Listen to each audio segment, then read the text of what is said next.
समस्या होगी इंग्लिश की अब दूर, क्योंकि लर्निंग होगी भरपूर। जी हां साथियों, आप सभी को मेरा सादर प्रणाम। दोस्तों, आज मैं आपके साथ डिस्कस करने वाला हूं हर एक एग्जाम का मोस्ट फेवरेट टॉपिक, जिसे शास्त्रों में प्रीपोजिशन के नाम से जानते हैं। यदि मैं इसके वेटेज की बात करूं तो हर एक एग्जाम में कम से कम 5 से 6 क्वेश्चन इसके देखने को मिलते हैं। होता तो यूं है कि सभी स्टूडेंट को ये टॉपिक बहुत सिंपल लगता है, लेकिन कॉम्पिटिटिव लेवल पर जाकर के कहीं ना कहीं वो प्रीपोजिशन को हिंदी में रट करके एग्जाम में गलत करके आ जाते हैं। आज उसी समस्या को दूर करने के लिए आज का ये वीडियो आप सभी को समर्पित है। आज मैं प्रीपोजिशन सॉर्ट आउट करने की सबसे बेस्ट मेथड के बारे में डिस्कस करूंगा, जिसको हम बोलते हैं परसेप्शन। परसेप्शन का यदि हिंदी मीनिंग की बात करें तो इसका अर्थ होता है किसी भी ऑब्जेक्ट की मेंटल इमेज बना करके क्वेश्चन को सॉर्ट आउट करना।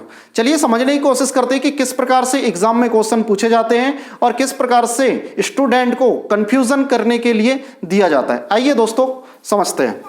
जैसे कि आपको मैं समझाने की कोशिश करूं तो सबसे पहले यहां पे मैं कुछ प्रीपोजिशंस लिख रहा हूं, बेसिक वाली, उसको आप ध्यान दीजिएगा।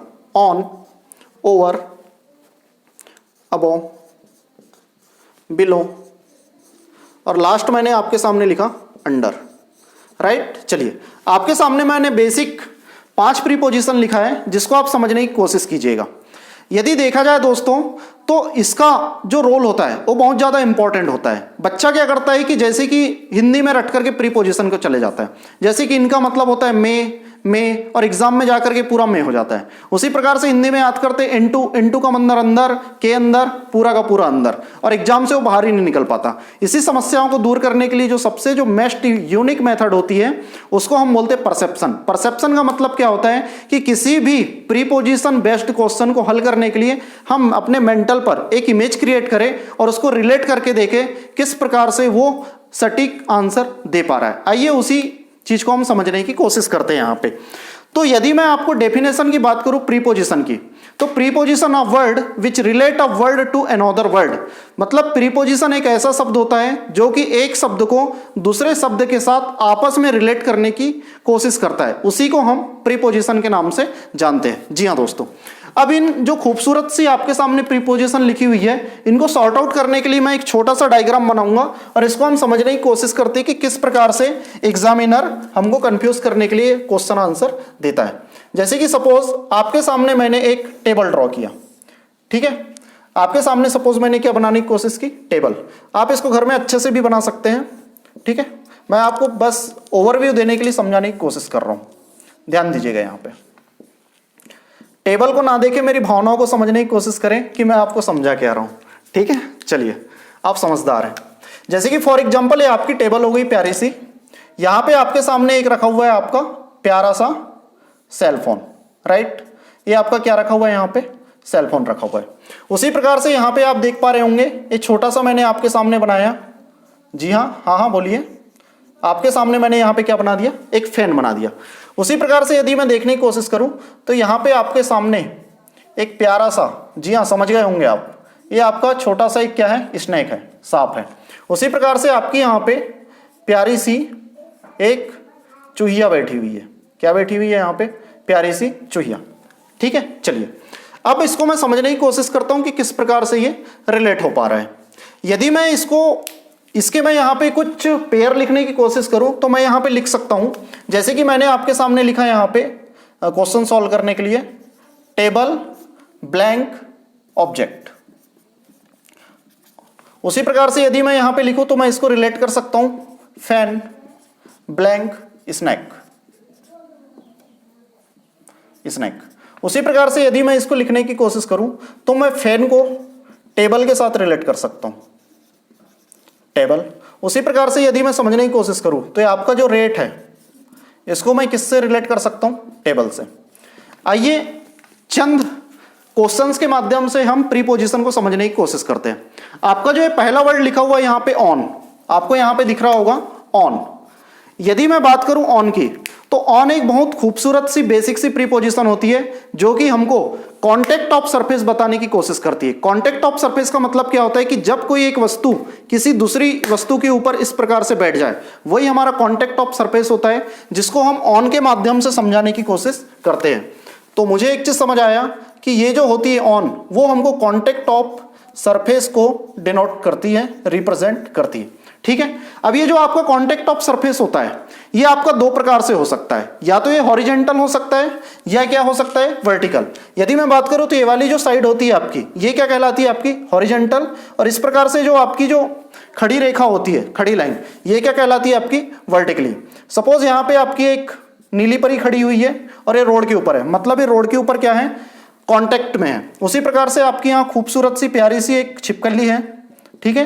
यदि मैं इसको समझने की कोशिश करूं तो ये आपकी वर्टिकली पोजीशन है और ये आपकी कौन सी है, हॉरिजेंटल पोजीशन है। तो मैं इसको बोल सकता हूं so the lizard is on the wall.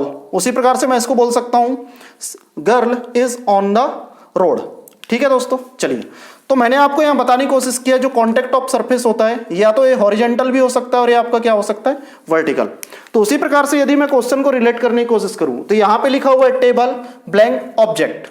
तो यहां पे आप देख पा रहे होंगे टेबल के ऊपर जो आपका मोबाइल रखा हुआ है, ऑब्जेक्ट, ये सटके हैं, ठीक है, कॉन्टेक्ट ऑफ सरफेस में। तो मैं इसमें पुट करने की कोशिश करूंगा टेबल ऑन ऑब्जेक्ट्स, या मैं आपको बोल सकता हूं ऑब्जेक्ट्स ऑन टेबल, राइट, ठीक है।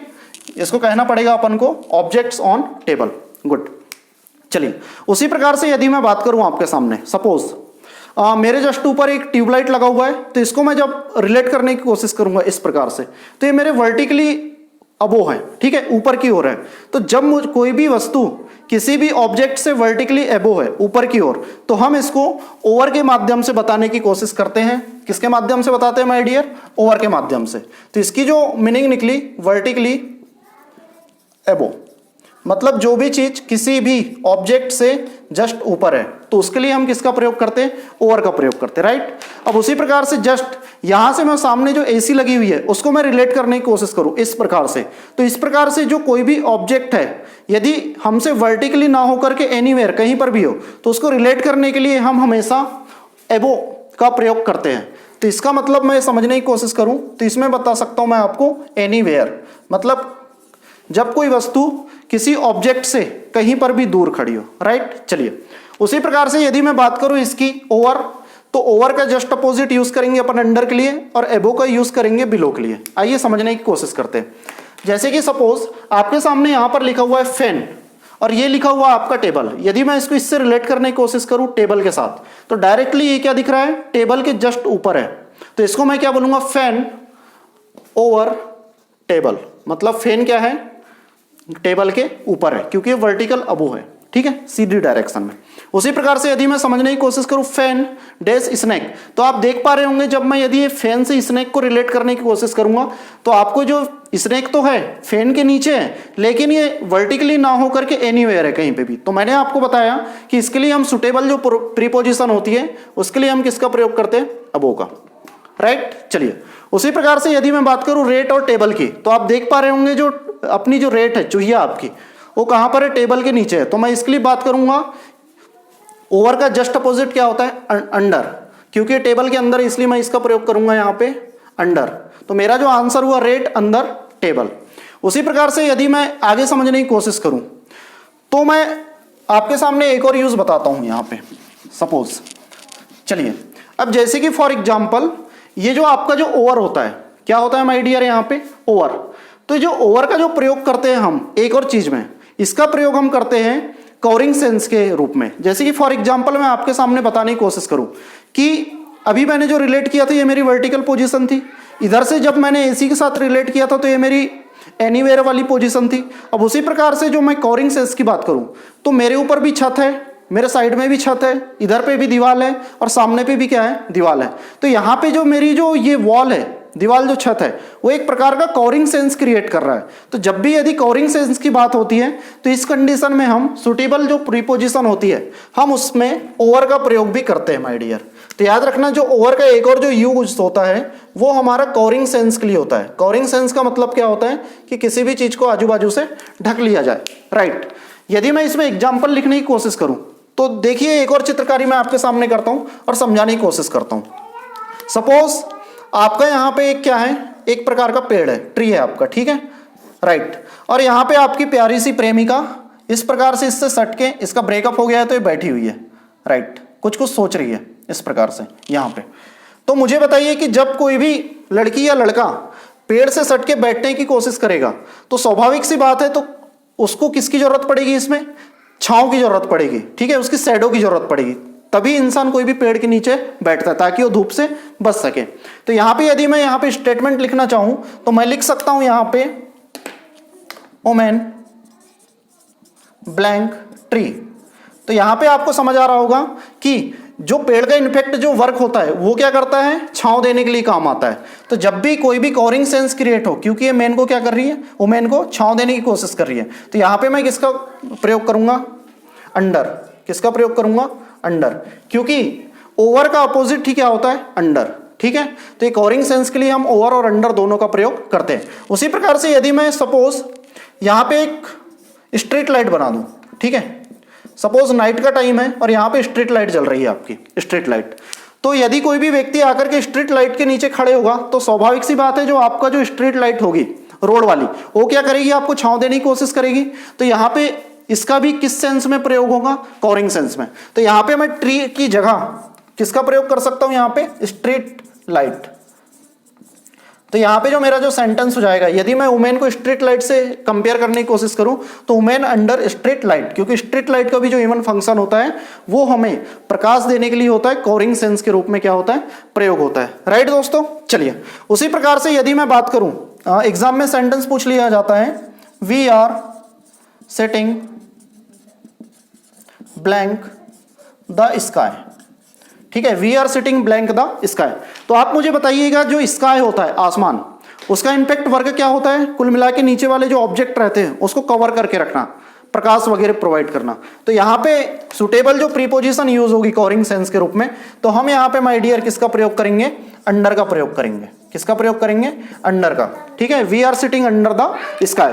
उसी प्रकार से अभी रिसेंटली एसएससी के एग्जाम में क्वेश्चन पूछा गया था, put the blanket, put the blanket blank the baby, ठीक है। इस एग्जाम्पल को समझने की कोशिश कीजिएगा। 3 ऑप्शन दिया हुआ था आपके पास, पहला दिया था ऑन, दूसरा दिया था आपका ओवर, तीसरा दिया था एबो, ठीक है। चलिए सोच करके बताइए आप यहां पे कि ये वाला जो ऑप्शन है इनमें से सुटेबल कौन सा प्रीपोजिशन यूज की जाएगी, किसके लिए, put the blanket blank the baby. यदि मैं ऑप्शन के माध्यम से समझने की कोशिश करूं तो यहां पे एक पहला ऑप्शन दिया है ऑन, क्या दिया है माय डियर, ऑन। तो मैंने आपको बताया कि कोई बेबी सोई हुई है, ठीक है, उसके ऊपर मतलब यदि ऑन का प्रयोग करें तो ऑन का जो प्रयोग होता है कॉन्टेक्ट ऑफ सरफेस के लिए होता है। मतलब क्या हुआ, अपन ने ब्लैंकेट को मोड़माड़ किया इस प्रकार से और बेबी के ऊपर मंडा दिया। तो बताइए कि यह कहना सही होगा या गलत होगा। आप बोलेंगे नॉनसेंस बात है, क्योंकि हम किसी भी यदि ब्लैंकेट से बेबी को यदि लेटा करके उसके ऊपर कवर कर रहे हैं तो स्वाभाविक सी बात है कवरिंग सेंस क्रिएट करता है। तो यहाँ पे ऑन वाला ऑप्शन मेरा क्या हो गया, गलत हो गया। यदि मैं एबो की बात करूं, अबो की, तो अबो का मतलब क्या होता है कि अभी मैंने आपको रिलेट करके बताया था, बेबी यहाँ सोया हुआ है और ब्लैंकेट उधर कहीं और पड़ी हुई है, तो यहाँ पे एबो कहना भी गलत है। यदि मैं बात करूं ओवर की, तो आपको मैंने बताया ओवर का जो मतलब होता है वो कवरिंग सेंस में प्रयोग होता है। स्वाभाविक सी बात है किसी बच्चे के लिए जब ब्लैंकेट यूज कर रहे हैं तो उसको कवर करेगा। तो यहाँ पे जो मेरा जो ऑप्शन हुआ वो क्या हुआ, over, put the blanket over the baby, ठीक है। मैक्सिमम केसेस में बच्चा यहाँ पे ऑन लगा करके आता है, बोलने में तो अच्छा लगता है माय डियर, लेकिन एग्जाम के पॉइंट ऑफ व्यू से ऑन लगाना गलत है। राइट, चलिए उसी प्रकार से मैं आपके सामने थोड़ी सी एक गुफ्तगू समझाना चाहूंगा और मैं आपको कुछ और इसके क्वेश्चंस करवाना चाहूंगा। ध्यान दीजिएगा, मैं आपके सामने यहाँ पे एक डायग्राम और बनाता हूँ, सपोज इस प्रकार से, ध्यान दीजिएगा, ठीक है। इस प्रकार से मैंने आपके सामने एक डायग्राम ड्रॉ कर रहा हूं, समझने की कोशिश कीजिएगा। सपोज ये आपका ब्रिज है और यहां पे प्यारी सी आपकी एक नाव चल रही है, ठीक है, ठीक है। यहाँ पे ये इसका नाविक हो गया, बोटमैन, इस प्रकार से चला रहा है और यहाँ पे एक लड़का बैठा हुआ है इस प्रकार से। और यहाँ पे क्या हुआ कि एक व्यक्ति जा रहा था, यहाँ पे एक आपका नीलमणि खड़ा हुआ है, ये कार से कहीं पर जा रहा था और इन्होंने अपनी कार को यहाँ पे पार्क किया और रोक दिया, ठीक है। दिस इज द सिचुएशन, समझने की कोशिश कीजिएगा।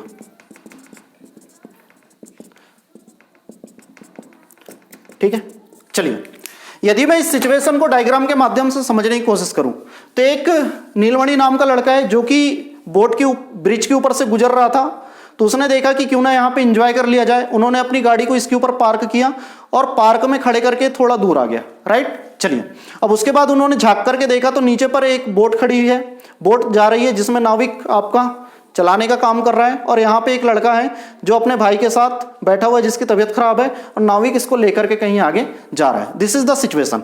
यदि मैं इसको समझने की कोशिश करूं, यदि मैं आपके सामने कुछ फ्रेजेस लिखता हूं, ठीक है, कोई फ्रेजेस लिखता हूं और समझने की कोशिश करता हूं कि किस प्रकार से अपन यूज कर रहे हैं, तो आप देख रहे होंगे यदि मैं इसको रिलेट करूं तो यहाँ पे आपका मेन है, ठीक है, क्या है यहाँ पे आपका मेन, तो मेन को मैं किसके साथ रिलेट करूंगा, बोट के साथ कर सकता हूं, ठीक है। उसी प्रकार से आपकी जो कार है, कार को मैं किसके साथ रिलेट कर सकता हूं, बोट के साथ रिलेट करूंगा।